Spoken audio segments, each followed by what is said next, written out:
Hello everyone, welcome to Sleepy Classes IAS. I am Sonpriya, your History, Art and Culture faculty. आज के premix में हम Indian history से 5 MCQs देखेंगे जो कि बेसिकली आपके ancient, medieval and art and culture से हैं. आपको इन क्वेश्चंस को अच्छे से पढ़ना है. कमेंट सेक्शन में इन क्वेश्चंस का जो मोस्ट अप्रोप्रिएट आंसर आपको लगता है उसे मेंशन करना है एंड एंड में आपको अपना स्कोर बताना है. आउट ऑफ 5 आपके कितने क्वेश्चन सही रहे. इसके अलावा अगर आपको किसी भी क्वेश्चन में, किसी भी स्टेटमेंट में या एक्सप्लेनेशन में कोई भी डाउट है, please feel free to mention that in the comment section and I will try to resolve that in the comment section itself. On that note, let's start.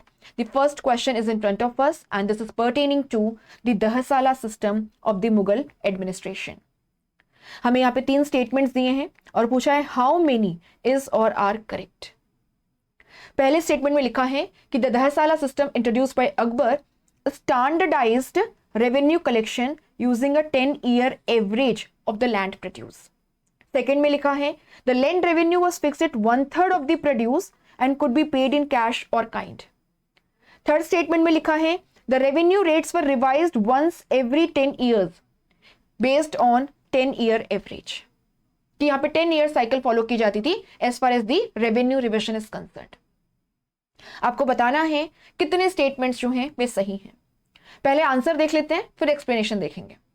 आप देखेंगे कि यहाँ पे फर्स्ट स्टेटमेंट जो है it is true, second statement is also true, but the third statement is not true, it is false. It is false. So हमारा answer क्या हुआ? Only 2, that is B. अब एक्सप्लेनेशन देखते हैं. सो आप देखेंगे अकबर का जो टाइम पीरियड है बहुत बड़ा रहा. सो आप देखेंगे अकबर जो है वे 1556 से लेकर के 1605 तक रूल करेंगे, ऑलमोस्ट 50 ईयर्स, लॉन्ग पीरियड. इस समय न केवल मुगल्स ने हिंदुस्तान में अपनी पोजीशन को कंसोलिडेट किया, मेजर पॉलिटिकल एक्सपांशन हुआ, बल्कि इसी के साथ साथ में एडमिनिस्ट्रेशन में भी कई सारे रिफॉर्म्स जो हैं उन्हें इंट्रोड्यूस किया गया. राइट, पॉलिटिकल स्टेबिलिटी है एंड ही हैड टाइम. तो यहाँ पे मनसबदारी सिस्टम आपको देखने के लिए मिलता है. But as far as the land revenue administration is concerned, यहां पे जो सबसे बड़ा मेजर रिफॉर्म हुआ वो था दहसाला सिस्टम. सो दहसाला सिस्टम जो है it was basically a major reform in the land revenue administration. Okay, अब आपको ये बात समझ आ चुकी है. Yes, it was introduced during Akbar's time period and it was implemented by Raja Todarmal. Okay, now आप यहां पर क्या देखेंगे कि इससे पहले क्या सेटअप था.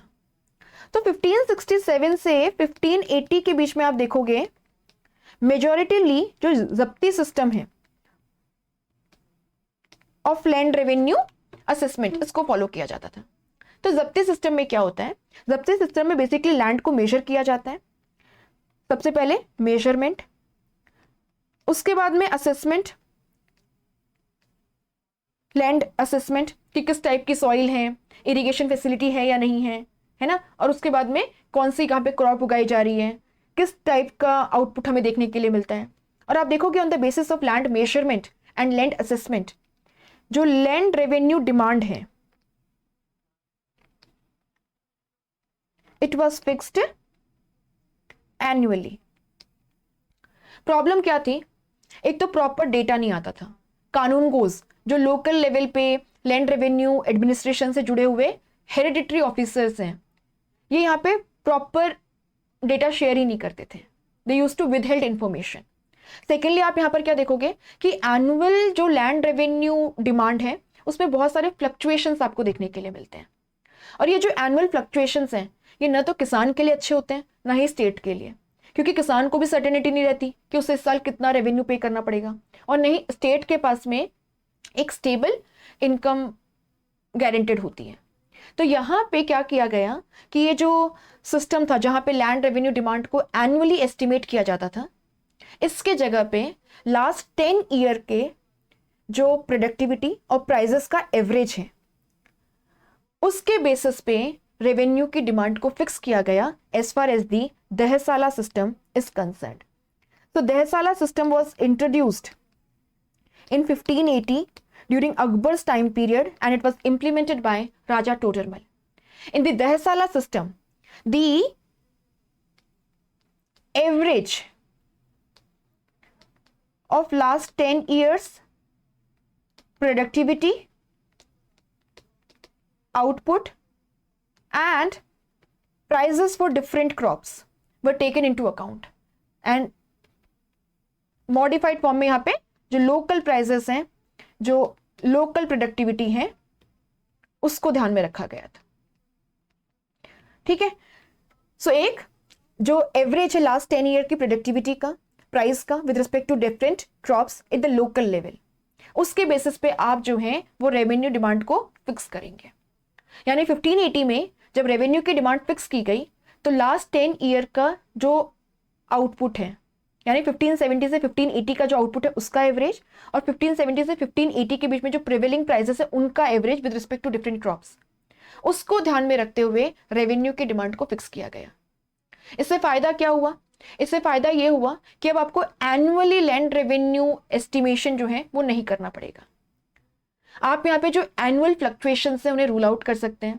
किसान के पास भी एक सर्टेनिटी रहेगी कि उसको नेक्स्ट ईयर कितना रेवेन्यू स्टेट को पे करना है ना, कितना लैंड रेवेन्यू पे करना है, टैक्स पे करना है, और स्टेट के पास में भी एक स्टेबल इनकम का सोर्स रहेगा.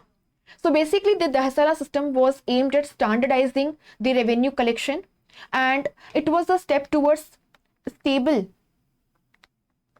and fair revenue demand. तो आप देखेंगे फर्स्ट स्टेटमेंट तो बिल्कुल सही है.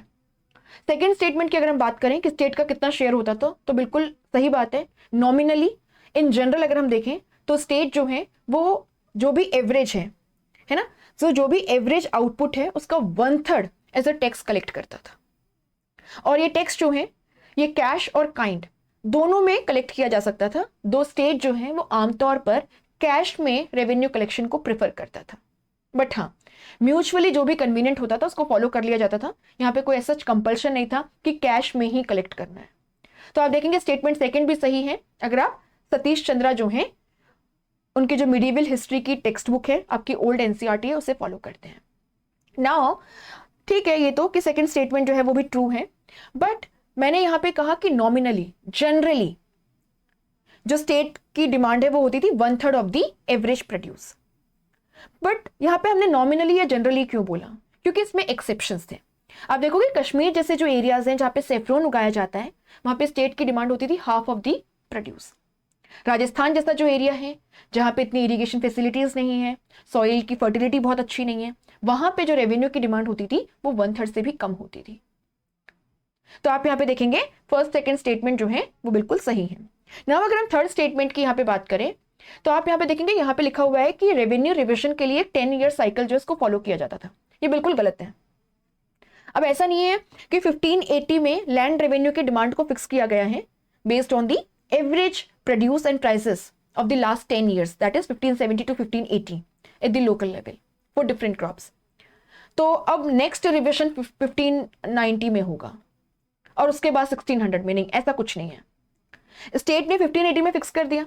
अब स्टेट जनरली चाहता था कि यही रेवेन्यू डिमांड बनी रहे ताकि किसान को भी सर्टेनिटी रहे और स्टेट जो है उसको भी सर्टेनिटी बनी रहे, दोनों के लिए फेयर सिस्टम हो. लेकिन अगर मान लीजिए क्रॉप्स के मार्केट्स में जो प्राइसेस हैं वो बढ़ जाते हैं या स्टेट जो है उसके सामने कोई इमरजेंसी सिचुएशन है, तो आप देखेंगे रेवेन्यू डिमांड जो है उसको टाइम से पहले भी रिवाइज कर दिया जाता था और 10 साल के बाद भी रिवाइज किया जा सकता था. तो यहाँ पे कंप्लीटली स्टेट का कॉल होता था कि रेवेन्यू को रिवाइज कब करना है. अब यहाँ पे कोई 10 ईयर साइकिल जो है उसको बाय ऑब्लिगेशन फॉलो नहीं किया जाता था. तो आप यहाँ पे देखेंगे स्टेटमेंट 3 जो है वो वो फॉल्स है, वो नॉट ट्रू है. बाकी आप यहाँ पे वीडियो को पॉज करके जो आपका एक्सप्लेनेशन है उसे पढ़ सकते हैं. आप इसे हमारे टेलीग्राम चैनल में है ना जाकर के पीडीएफ को डाउनलोड भी कर सकते हैं, उसे भी पढ़ सकते हैं. नाउ सेकेंड क्वेश्चन में आप देखोगे it is basically 2 column pair based question. Column A में कुछ केव कॉम्प्लेक्सेस दिए हैं और कॉलम बी में हमें कुछ रिलीजन एंड फेथ दिए हैं.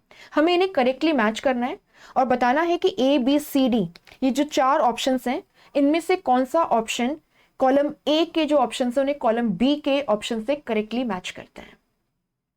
सो कॉलम ए में लिखा है Badami caves, Nasik caves, Udayagiri Khandagiri caves and Arittapatti caves.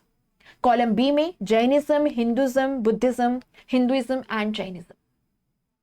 सो अब इसका आंसर जो है वो आपको बताना है. Now as far as the Badami caves are concerned, आपको पता है Badami is in Karnataka and Badami was the capital of the Chalukyas of Badami, Chalukyas of Badami. Now Badami से हमें 4 रॉक कट केव्स जो हैं वे मिली हैं, उनके र्यून्स मिले हैं, उससे ज्यादा भी हो सकती हैं, हमें ये र्यून्स मिले। अब ये जो 4 रॉक कट केव्स हैं, आप इनमें क्या देखेंगे कि बेसिकली जो 3 केव्स हैं, केव नंबर 1 ये शैविज्म से एसोसिएटेड है, क्योंकि हमें यहाँ पर हमें भगवान शिव के स्टोन के स्कल्पचर्स मिले हैं, जैसे कि नटराज, डांसिंग शिवा की इमेजेस। केव नंबर 2 जो है and cave number 3 they are associated with Vishnu, क्योंकि यहां पे हमें भगवान विष्णु और उनके जो 10 अवतार हैं, है ना, उनसे जुड़े हुए स्कल्पचर्स रिकवर हुए हैं। Now as far as the cave number 4 is concerned, आप देखोगे कि ये जो केव है ये जैनिज्म से एसोसिएटेड है, क्योंकि यहाँ पे हमें जो जैन तीर्थंकर्स हैं, ऋषभनाथ या आदिनाथ या महावीर हैं 24वें तीर्थंकर, 24 तीर्थंकर, उनके स्कल्पचर्स रिकवर हुए हैं। बट आप देखेंगे कि बादामी में जो केव्स हैं वो मेजोरिटिवली हिंदुइज्म से एसोसिएटेड है and these caves were excavated under the patronage of Mangalesha of Chalukyas of Badami. Mangalesha जो है ये पुलकेशिन 1 जो है उनका बेटा है, और जो कीर्तिवर्मन फर्स्ट है उसका भाई है। और ये हमें पता कैसे चला कि these caves were excavated under the patronage of Mangalesh, हमें यहां से एक इंस्क्रिप्शन रिकवर हुआ है। तो बादामी केव्स जो हैं आप देख सकते हैं यहां पे, they are from 6th century and they were excavated under the patronage of the Chalukyas of Badami. They are associated with primarily Hinduism. Now A का 2 ऑप्शन हमें यहां दिख रहा है और यहां दिख रहा है, अब इसको हम रूल आउट कर सकते हैं। नासिक केव्स, नासिक केव्स महाराष्ट्र में है, नासिक में इन्हें पांडव लेनी भी कहते हैं। और आप देखेंगे नासिक की ये जो केव्स हैं ये बुद्धिज्म से एसोसिएटेड हैं। दरअसल ये अर्ली बुद्धिस्ट जो स्ट्रक्चर्स हैं उनमें आती हैं। तो 1st century BCE से लेकर 3rd century CE, इस पीरियड में इन केव्स को एक्सकेवेट करवाया गया और यहाँ पे आपको प्राइमरीली जो चैत्य गृहs हैं, बुद्धिस्ट प्रेयर हॉल्स हैं, या फिर जो विहाराज हैं, है ना, जो बुद्धिस्ट मॉन्क्स हैं, उनका जो रेजिडेंशियल स्पेस है, वे देखने के लिए मिलते हैं। These caves were excavated under the patronage of the Satvahana dynasty and the other Buddhist donors. तो नासिक केव्स जो हैं ये अर्ली बुद्धिस्ट स्ट्रक्चर्स हैं, और आप देखोगे कि ये बेसिकली आपके थेरवाद बुद्धिज्म या जो ओरिजिनल बुद्धिज्म है ना, जिसको आगे चल के हिनयान कह दिया गया, उससे एसोसिएटेड है। सो बी को हम यहाँ पे 3 से जोड़ सकते हैं, तो ए का 2, बी का 3 तो यहीं से मिल गया था। उदयगिरी खांडगिरी केव्स की अगर हम बात करें तो ये आपके ओडिशा में है, नियर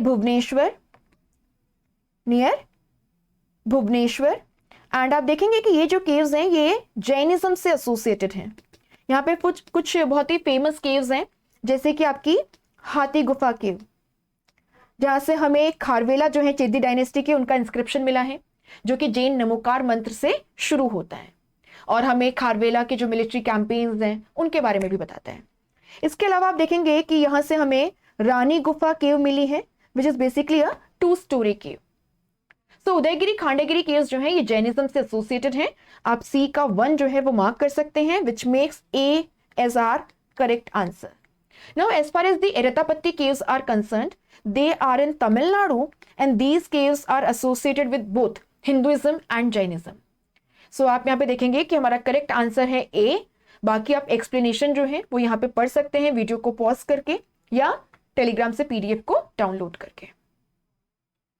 हम आगे बढ़ेंगे, और भी 3 क्वेश्चंस हैं, उन्हें डिस्कस करेंगे। आई होप आपको सेशन पसंद आ रहा होगा। अगर पसंद आ रहा है, do not forget to hit the like button and share the video with your friends. Do let me know in the comment section, it really motivates. Teachers को भी मोटिवेशन चाहिए होता है। नाउ आप यहाँ पे देखेंगे कि हमने हिस्ट्री का जनरल स्टडीज का इंडिविजुअल कोर्स लॉन्च कर दिया है, जहाँ पे हम प्रीलिम्स और मेंस के हिसाब से आपको प्रिपेयर करवाएंगे। ये subject ancient, medieval, art and culture, modern history, PIC, world history entirely, video lectures हैं, पीडीएफ्स हैं, प्रैक्टिस टेस्ट हैं और इसी के साथ में मंथली करंट अफेयर्स भी। बहुत ही नॉमिनल प्राइस है, but the good news is Navratri के ओकेजन पे हमारे सभी कोर्सेज पे इंक्लूडिंग इंडिविजुअल हिस्ट्री कोर्स आपको 20% का इंस्टेंट डिस्काउंट मिल रहा है। आपको बस कोड यूज करना है नवरात्रि। ये कोड 2 अक्टूबर तक वैलिड है, so hurry up if you are really interested and आप कोड यूज कर सकते हैं ना, ये नवरात्रि कोड यूज कर सकते हैं। अगर और डिटेल्स चाहिए तो ये जो नंबर है 1800-890-3043 इस पर कॉल करके हमारी टीम से संपर्क कर सकते हैं, दे विल गाइड यू। आगे बढ़ते हैं, अगले सवाल की तरफ चलते हैं। यहां कहा गया है with reference to ancient Indian history consider the following statements with respect to the gana sanghas. Okay, 4 statements दिए हैं और पूछा है how many is or are correct. Okay, देखते हैं। फर्स्ट स्टेटमेंट में लिखा है कि गणा संघास जो हैं they were oligarchies where power was shared by a number of men collectively called the rajas. Second statement में लिखा है वाजी एंड मल्ल महाजनपद वर गणा संघास। थर्ड में लिखा है the Brahmanical text provide an elaborate account of the organisation and working of these gana sanghas. Fourth में लिखा है they were organised and functioned as democracies. What is the correct answer? पहले आंसर देख लेते हैं।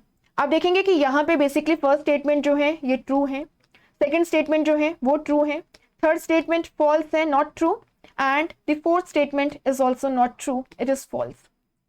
That is the correct answer is B, only 2 statements are correct. Okay, थोड़ा सा explanation देखते हैं। आप देखेंगे कि जब हम बात करते हैं पोस्ट वैदिक पीरियड की, सेकेंड अर्बनाइजेशन की, महाजनपदा पीरियड की, तो हम 16 महाजनपदास की बात करते हैं जिनके बारे में हमें आपके जो जैन टेक्स्ट है भागवती सूत्र उसमें इंफॉर्मेशन मिलती है और इसी के साथ साथ में हमें अंगुत्तर निकाय जो है उसमें भी, जो कि बेसिकली बुद्धिस्ट टेक्स्ट सूत पिटाका का हिस्सा है, उसमें इंफॉर्मेशन मिलती है। नाउ आप यहाँ पे देखेंगे कि ये जो 16 महाजनपदास हैं इनको ब्रॉडली हम 2 कैटेगरीज में क्लासिफाई कर सकते हैं। एक है मोनार्कीज, ठीक है, मोनार्कीज। मेजॉरिटी ऑफ जो महाजनपदास हैं वे मोनार्कीज थे, बट इसके अलावा जो सेकंड कैटेगरी है वो है गणा संघास या फिर tribal oligarchies, the republican states. Republican states, अब आपको ये बात बहुत अच्छे से पता है कि जो मोनार्कीज होती हैं वहां पे जो इंडिविजुअल रूलर होता है, जो किंग होता है ना, वो सर्वे सर्वा होता है। He is at the center of all the affairs. He is having the final authority in all the matters. Individual authority. As far as the Gana Sanghas are concerned, or the Republican states, these were tribal oligarchies. और आप देखेंगे कि ये बिल्कुल सही बात है कि जो आपका मल्ल महाजनपद है जिसकी कैपिटल कुशीनारा थी, या जो आपके वाजीज हैं, है ना, जो वाजी महाजनपद है जो आपके नॉर्थ बिहार में था, नॉर्थ ऑफ गंगा, आप देखेंगे दीज वर गणा संघास। गणा संघास में आप क्या देखेंगे कि ये जो पर्टिकुलर टेरिटरी है इसमें आपको वेरियस जो क्लैंस हैं उनका रूल देखने के लिए मिलेगा। सो इस क्लैन का एक राजा होगा, इसका एक राजा होगा, इसका एक राजा, इसका एक राजा, इसका एक राजा, इसका एक राजा। और ये राजाज जो हैं इनके पास में अपनी आर्मी होती थी, इनके पास में अपने, है ना, टैक्स इंपोज करने के राइट होते थे, ये टैक्स इंपोज कर सकते थे, इनके पास अपनी ट्रेजरी होती थी, अपनी आर्मी होती थी, अपने ऑफिशियल्स होते थे। सो अपने ऑफिशियल्स हैं, अपनी आर्मी है, अपने रेवेन्यू रिसोर्सेज हैं, तो ये इस पर्टिकुलर एरिया को गवर्न करेगा। बट अगर कोई मैटर है जो एंटायर ट्राइब के कंसर्निंग है तो ये राजाज जो हैं they use to assemble and they use to take decision on the basis of majority rule, है ना, या तो कंसेंसस या तो मेजॉरिटी रूल। और आप देखेंगे कि बुद्ध और महावीर दोनों ही इसी तरीके की गणा संघास से आते थे। बुद्ध शाक्य रिपब्लिक से आते थे और महावीर जो हैं वो लिच्छवीस, जो कि बेसिकली वैशाली बेस्ड थे, वहां से आते थे। तो आप देखेंगे सेकंड स्टेटमेंट जो है वो भी सही है, फर्स्ट स्टेटमेंट भी बिल्कुल सही है। नाउ आप देखेंगे कि बेसिकली आपके जो गणा संघास हैं या जो रिपब्लिकन स्टेट्स हैं, यहां पे ब्राह्मणिकल क्लास को कोई स्पेशल पेट्रोनेज नहीं दिया गया था, है ना। और आप देखोगे कि ये जो धर्मशास्त्रास हैं उनको भी फॉलो नहीं करते थे। अब क्योंकि यहाँ पे ब्राह्मणिकल क्लास को कोई स्पेशल प्रिविलेज नहीं दिया गया था, धर्मशास्त्रास को फॉलो नहीं किया जाता था, तो जो ब्राह्मणिकल टेक्स्ट हैं वे जनरली गणा संघास के बारे में मेंशन नहीं करती, और अगर करती भी हैं तो कहती हैं कि यहाँ पे वे क्षत्रिय रूल करते हैं जो कि बेसिकली अपने स्टेटस से गिर चुके हैं, इनको नीचा दर्जा दिया गया है। बट हाँ, आप देखेंगे कि ये जो आपके रिपब्लिकन स्टेट्स हैं, है ना, यहाँ पे बुद्धिज्म, जैनिज्म ये काफी पॉपुलर थे, और इसी के चलते आप देखोगे कि जो कंटेम्प्ररी बुद्धिस्ट टेक्स्ट हैं या जो जैन टेक्स्ट हैं, जैसे हमने बात की भागवती सूत्र या फिर आपका अंगुत्तर निकाय, इनमें आपको इनका जिक्र मिलेगा। So the Brahmanical text do not provide any elaborate account as far as the organization and working of the संघास is concerned। दोनों की बनती ही नहीं थी। सो ये स्टेटमेंट फॉल्स है आपका। और यहां लिखा है they were organised and functioned as democracies. No भाई, यहाँ पे डेमोक्रेसी एज सच नहीं थी, क्योंकि हम डेमोक्रेसी का एक फंडामेंटल प्रिंसिपल क्या मानते हैं कि डेमोक्रेसी में बेसिकली जो आपकी मासेस होती हैं दे हैव द फाइनल से, है ना, दे हैव द फाइनल से। will of the common people is what matters, but this was not the case with the गणा संघास और the रिपब्लिकन स्टेट्स। आप यहाँ पे देखेंगे कि यहाँ पे जो लेबर क्लास है, जो स्लेव्स हैं या जो डिपेंडेंट्स हैं, है ना, they were not given equal rights. तो ये बात आपको ध्यान रखनी है यहाँ पे। इसके अलावा आप यहाँ पर क्या देखोगे कि ये जो राजाज हैं यही डिसीजन लिया करते थे, ऐसा नहीं है कि आम जनता जो है वो सब मिलकर के डिसीजन ले रहे हैं। तो it was not democracy in the modern sense. आपको ज्यादा से ज्यादा एक डेमोक्रेटिक स्पिरिट देखने के लिए मिल सकती है, हम इन्हें रिपब्लिकन कह सकते हैं, बट गणा संघास जो है they were at best tribal oligarchies, they were not democracies in the modern sense. ये बात आपको ध्यान रखनी है। सो है ना, B is the correct answer. Question number 4 terminology based question है, और यहाँ पे कहा गया है कि एंशिएंट इंडियन हिस्ट्री के रिस्पेक्ट में पत्तिवेदक शब्द का मतलब क्या है। ये रिपोर्टर्स थे, जुडिशियल ऑफिशियल्स थे, रेवेन्यू कलेक्टर्स थे, या फिर लोकल एडमिनिस्ट्रेटिव ऑफिशियल। नाउ इसका आंसर जो है वो है ए, रिपोर्टर्स। सो आप देखेंगे कि पत्तिवेदक जो है इनके बारे में हमें अशोका के इंस्क्रिप्शंस में देखने के लिए मिलता है। सो अशोका का जो मेजर रॉक एडिक्ट 6 है उसमें लिखा हुआ है कि जो पत्तिवेदक्स हैं they can meet the king any time to discuss the state affair. मैं आपको यहाँ पे पढ़ के सुनाती हूँ। In the past there were no arrangements for disposing the affairs not for receiving regular reports, but I have made the following arrangement. Pattivedakas should report to me about the affairs of the people at all times, anywhere. Whether I am eating, in the inner apartment, in the bedroom, in the cow pen, being carried, or in garden. And I will dispose of the affairs of the people everywhere. So Pattivedaks were special category of reporters who were appointed by Ashoka, and they were allowed to meet the king any time to discuss the affairs so that the king can dispose of the affairs of the people at the earliest. और major rock edict 6 जो है अशोका का, उसमें पत्तिवेदक जो है उनको mention भी किया गया है। सो प्रतिवेदक या पत्तिवेदक जो है this term was used for reporter. Question number 5 की तरफ चलते हैं, सूफीज्म के रिस्पेक्ट में है, और यहां कहा गया है with reference to ziyarat in Sufism consider the following statement. It refers to the practice of pilgrimage to the dargah of the Sufi saint on his death anniversary. Second में लिखा है qawwals to elicit the divine ecstasy is a significant aspect of ziyarat. Which of the statements is or are correct. 4 options हैं आपके पास में, फटाफट से comment section में इसका आंसर कर दीजिए। तो जब हम सूफीज्म में पढ़ते हैं तो हम पढ़ते हैं कि जो उर्स है ना, it is the death anniversary of Sufi sheikh or the सूफी संत। तो आप यहां पर क्या देखेंगे, आप देखेंगे कि जो सूफी संत हैं, जो पीर हैं, उनकी जो डेथ एनिवर्सरी है उसे उर्स कहते हैं। वैसे उर्स का मतलब अरेबिक भाषा में होता है शादी, मैरिज। तो फिर डेथ एनिवर्सरी को उर्स क्यों कहा जाता है? क्योंकि माना जाता है ऑन डेड, है ना, on death the Sufi saint unites with Allah, he is in more close proximity with Allah the almighty. और इसीलिए अब अल्लाह की जो बरकत है वो सूफी संत के पास है, और वो करामत कर सकते हैं, मिरेकल्स परफॉर्म कर सकते हैं। आप देखेंगे कि जो सूफी संत का टुम्ब है उसे कहा जाता है दरगाह। और जब है ना, जब आप उनके टुम्ब को या उनकी दरगाह को विजिट करते हैं, so pilgrimage to the tomb or dargah of the Sufi saint is known as ziyarat, especially on the occasion of his death anniversary or the उर्स। और आप देखेंगे कि यहाँ पे जो कव्वाल्स हैं, जो एक स्पेशल टाइप का सूफी म्यूजिक है, एंड आपको पता है अमीर खुसरो जो है उन्हें फादर ऑफ कव्वाली कहा जाता है। तो कव्वाल्स जो कि बेसिकली एक स्पेशल टाइप का सूफी म्यूजिक है, इसको यहाँ पे ये सूफीज गाते हुए जाते हैं रास्ते में, और माना जाता है कि इस तरीके से ये जो समाबद्धता है उससे जो सूफीज हैं they feel united with the almighty Allah. So first और सेकंड दोनों ही सही है। The correct answer is C, both 1 and 2। So that's all from my side for today.